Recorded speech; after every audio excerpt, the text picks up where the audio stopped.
እጅግ የተወደድክና የተከበርክ በኢትዮጵያ ሕዝብ የተናፈክ የሀገር ኤርትራ ፕሬዝዳንት ወደ መድረክ መጥተህ ለሕዝብህ መልእክት እንድታስተላልፍ በታላቅ አክብሮት እጋብዛለሁ። ኢሱ ሲባሉ ቀንቼ ነው። ፕሬዝዳንት ኢሳያስ በሩቅ ከማቃቸው ከምገምታቸው በጣም በተለየ መልኩ ለኢትዮጵያ ሕዝብ ትልቅ አክብሮት ፍቅር ያላቸው የኢትዮጵያ ሰላም የኢትዮጵያ ልማት የሚያስጨንቃቸው ከኢሳያስ ጋር መስራትን ከሻቢያ ጋር መዶለትን አገራዊ ችሎታና እውነት ያደረገው የብልጽግናው አገዛዝ ያስመራቸውን እንደ ኢትዮጵያ ጠላት የሚመለከቱበትን ያስርና ያሳድድ ነበር። የኤርትራን መንግስት ስትሰልሉ ነበር ብሎ የቀድሞ የደህንነት መስሪያ ቤት ሰዎችን ባልደረቦች ላይ ክስ መስርቷል።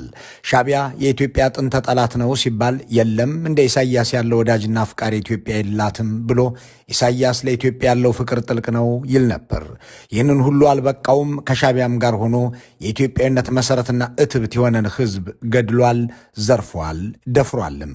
የኤርትራን ሰራዊት አስወጣው፣ በግዛትህ ገብቶ የራስን ህዝብ እየገደለ ብቻ ሳይሆን እያፈነ ወደ ወታደራዊ ማሰልጠኛው ሳዋ እየወሰደ ነውና አስቁም ተብሎ በኢትዮጵያውያን ብቻ ሳይሆን በዓለም መንግስታት ሁሉ ሲጠየቅ በአውሮፓ ህብረት በአሜሪካና በእንግሊዝ ሲለመን የለም በራሱ መሬት ላይ ያለ ነው እያለ ሲናገርና ለኤርትራ ሲከላከር ኖሯል።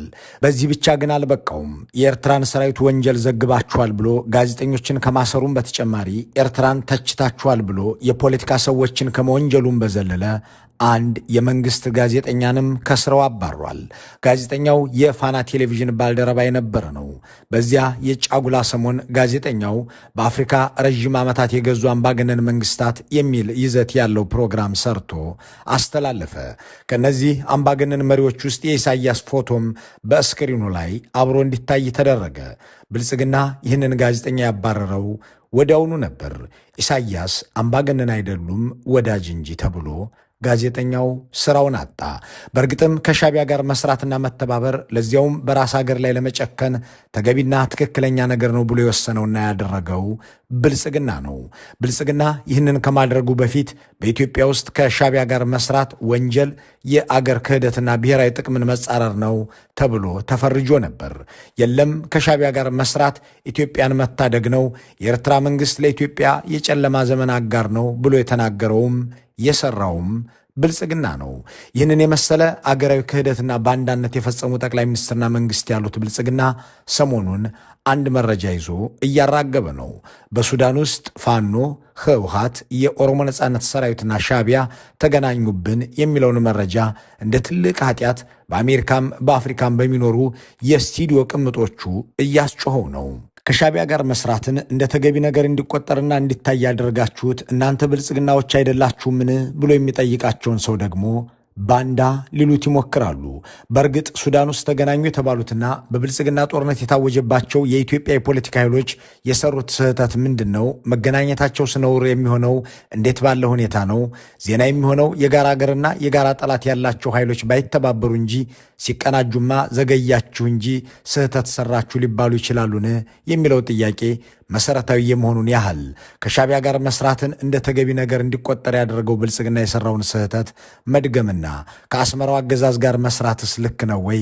የኢትዮጵያ ጉዳይ በኢትዮጵያውያን ብቻ ሊፈታና ሊሰራ አይገባውምን? ለዚህስ ኢትዮጵያውያን ያንሳሉ ወይ የሚለው ጥያቄም ተገቢ ነው።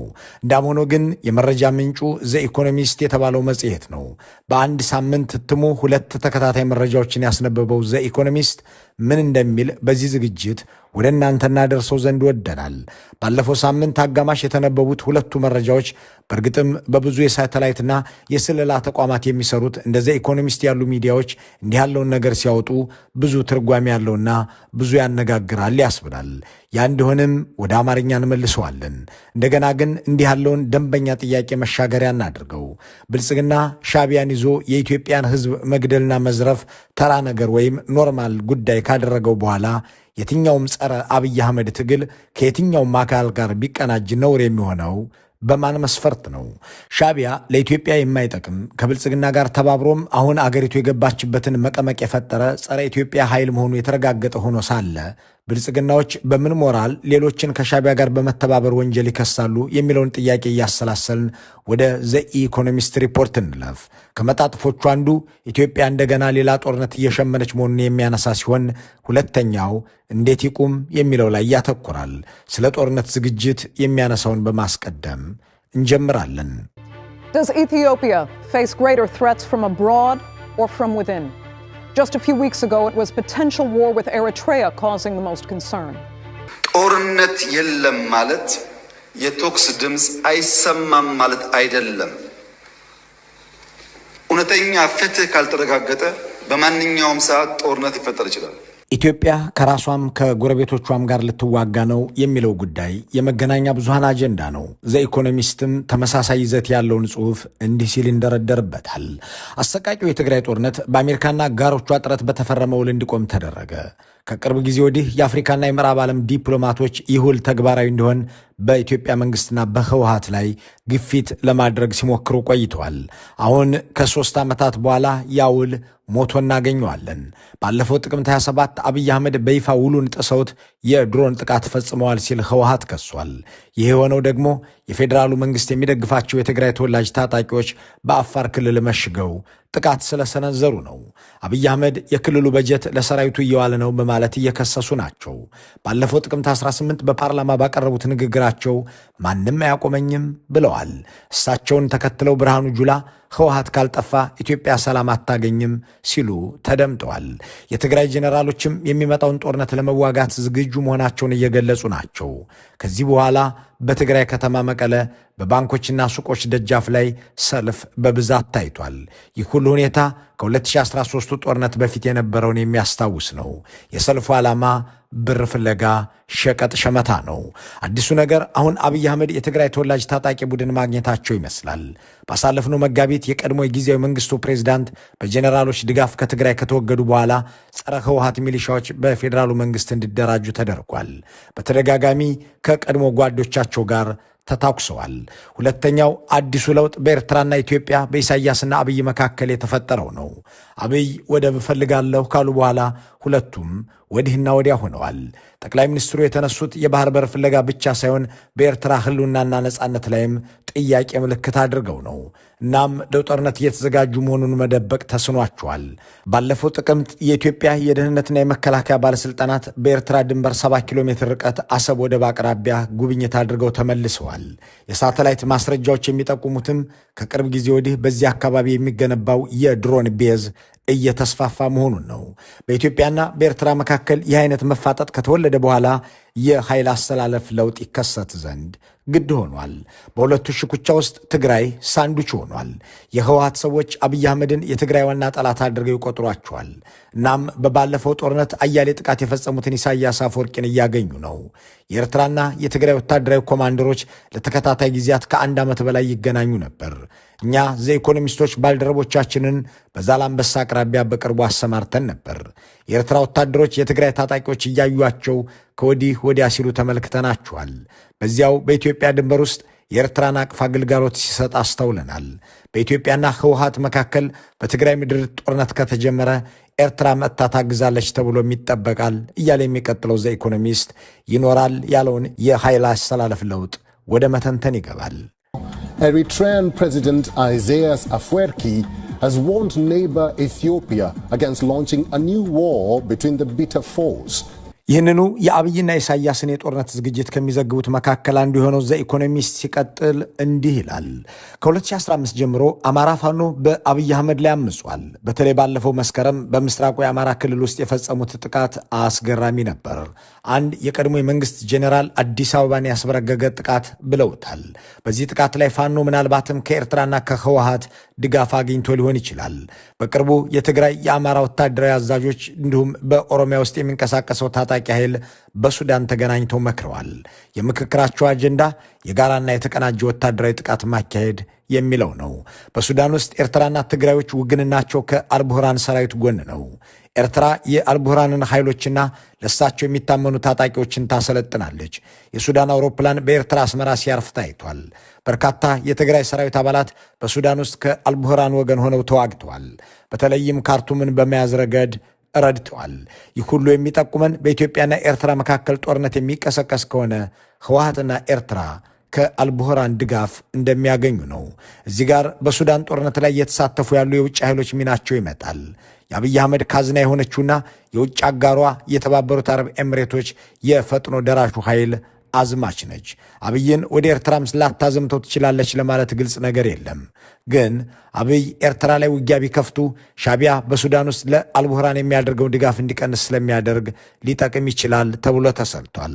አንድ ዲፕሎማትም ይህንንማ የተባበሩት አረብ ኤምሬቶች ውጋ እንጂ ውረር እንጂ እያለች እየገፋፋችሁ ነው ይላሉ። እዚህ ጋርም ግብፅ ትነሳለች። የአብይ አህመድ አንዳንድ ተቃዋሚዎችን ለማስታጠቅ የሚያስችል ግንኙነት ከኤርትራ ጋር በማድረግ ወዳጅነቷን አጠናክረዋለች። በቀጣይ ምን ይሆናል የሚለው ጠቃሚ ጉዳይ ነው። ምዕራባውያን ዲፕሎማቶች አዲስ አበባና ኤርትራን ለማነጋገር እየጣሩ ናቸው። ይሁን እንጂ ሁለቱ ሀገሮች የሚያካሂዱት የውክልና ጦርነት እየተካሄደ ነው።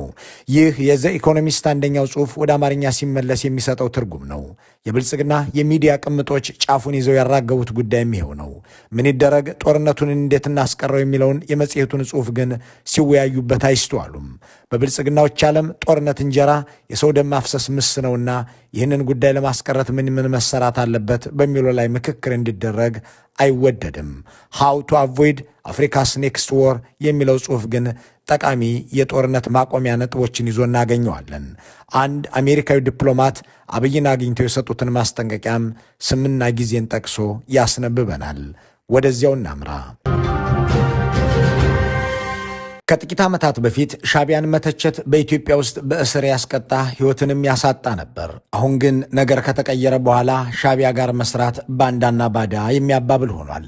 ይህንን ጉዳይ እየተመላለሰ የተሳለቀበት ዘ ኢኮኖሚስት የአዲስ አበባና የአስመራ ጦረኞች ወደ ውጊያ እንዳይገቡ ምን መደረግ አለበት፣ ማን ምን ያድርግ የሚለውን ሲተነትን ዋናዋ ልታስቆማቸው የምትችል ደግሞም ብቸኛ ሀገር አሜሪካ ነች በማለት በትግራይም ሆነ በኤርትራ አብይ አህመድ የሚለኩሱት እሳት የማይለበልበው ሰው እንደማይኖር ሲገልጽ እንዲህ ይቀጥላል። በትግራይ ላይ የሚካሄድ ሌላ ጦርነት ካለ መቅሰፍትነቱ ለተጋሩ ብቻ ሳይሆን ለመላ ኢትዮጵያውያን ነው። የሚሰፋና የሚስፋፋ ደግሞ መላ አገሪቱን ብቻ ሳይሆን በጠቅላላ አፍሪካ ቀንድን የሚያዳርስ ነው። አካባቢውንም የቀውስና የስርዓት አልበኝነት ማዕከል የማድረጉ ነገር ሳይታለም የተፈታ ነው። ይህ ጦርነት የአካባቢው ሀገራት ሳይሆን የውጭ ኃይሎች መሳሪያም እንደሚሆን መታወቅ ይኖርበታል። በተለይ የአረብ ሀገራት ይህንን ጦርነት የውክልና መፋለሚያቸው መድረክ ማድረጋቸው አይቀርም። ይህንን ጦርነት ለማስቀረት የተሻለ ብቻ ሳይሆን የላቀ ዕድል ያላት አሜሪካ ነች። ይቺ ሀገር እነዚህን ተፋላሚ ወገኖች ወደ ውጊያ እንዳይገቡም ሆነ ወደ ውይይት እንዲመለሱ ለማድረግ አቅሟ አላት። ከሷ ውጪ ሌላ አቅም ያለው አንዳች የለም።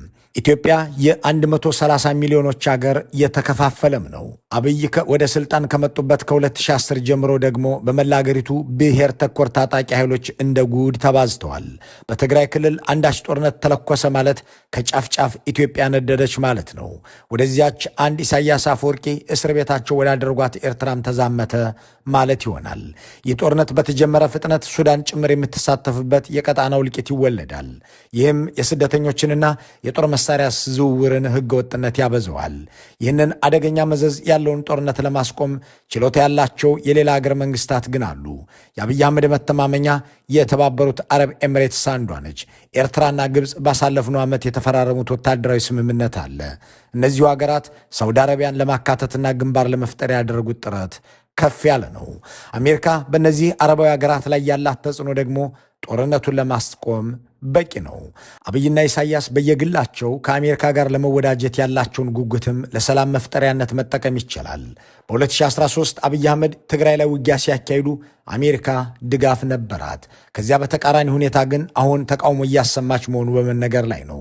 አበረታች በሆነ መልኩ የአሜሪካ ዲፕሎማቶች ይህንን የአብይን ጦርነት እቅድ እየተቃወሙ ናቸው።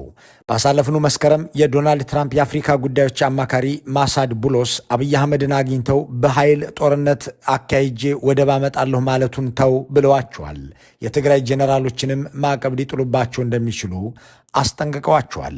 እናም አሜሪካ፣ ግብፅ፣ ሳውዲ አረቢያና የተባበሩት አረብ ኤምሬቶች ኢትዮጵያና ትግራይ ጦርነት እንዳያመጡ ይልቁንም የሰላም ስምምነቱን እንዲያከብሩት ግፊት ማድረግ አለባቸው። ዶናልድ ትራምፕ ግጭቶችንና ጦርነቶችን በሰላም ለመቋጨት የሚጥሩ ከሆነ አይቀር ደግሞም ባሳለፍነው ሰኔ በኮንጎ ባሳለፍነው ወር ደግሞ በካምቦዲያና ታይላንድ እንዳደረጉት ሁሉ በኢትዮጵያ ውስጥ ይህ እንዳይሆን ማድረግ ቢችሉ እጅጉን ተመራጭ ነው። ትራምፕ የኖቤል ፍላጎታቸውን አይደብቁም። መሸለም እፈልጋለሁ ብለዋል። ልክ እንደ አብይ አህመድ መሸለም ይፈልጋሉ። ይህንን ማድረግ ከፈለጉ ጦርነቱን ያስቀሩት። ጦርነቱን ከተጀመረ በኋላ ማስቆም ከባድ ሊሆን ይችላል። እንዳይጀመር ግን መግታት ያስፈልጋል። እሱ ቀላል ነገር ነው። የተከበራችሁ የኢትዮ ፎረም ቤተሰቦች ሁለቱ የዘ ኢኮኖሚስት ጽሑፎች ይህንን ይመስሉ ነበር። መልካሙን ሁሉ በመመኘት እንሰናበታለን።